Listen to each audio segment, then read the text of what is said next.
श्री स्वामी समर्थ सगळ्यांना. स्वामींचा प्रकट दिवस नुकताच झाला. आता येणार आहे स्वामींच्या पुण्यतिथीचा दिवस. हे सगळ्यांनाच माहिती आहे. 26 एप्रिलला स्वामींच्या पुण्यतिथीचा दिवस आहे.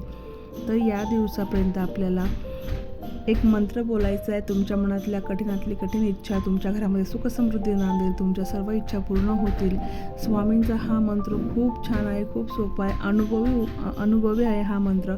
21 वेळा तुम्हाला स्वामींची पुण्यतिथी येईपर्यंत तुम्हाला जर शक्य असेल तर तुम्ही जास्तीत जास्त वेळेस याचं पठण करू शकता. जर नसेल शक्य, वेळेअभावी तुम्हाला शक्य होणार नसेल तर तुम्ही 21 वेळा स्वामींच्या समोर बसून तुम्हाला स्वामींना तुमच्या मनातली इच्छा सांगायची. नंतर तुम्हाला हा मंत्र बोलायचा आहे. मंत्र असा आहे, श्री अक्कलकोट स्वामी समर्थाय नमः. मनोभावे विश्वासाने श्रद्धेने जर तुम्ही या मंत्राचा जप कराल तर तुम्हाला खूप छान अनुभव आल्याशिवाय राहणार नाही.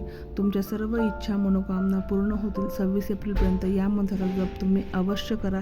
जास्तीत जास्त भक्तांना ही माहिती शेअर करा. तर या मंत्राचा जप तुम्ही जितकं जास्त वेळा करणार तितकं जास्त वेळा तुम्हाला खूप छान अनुभव आल्याशिवाय राहणार नाही.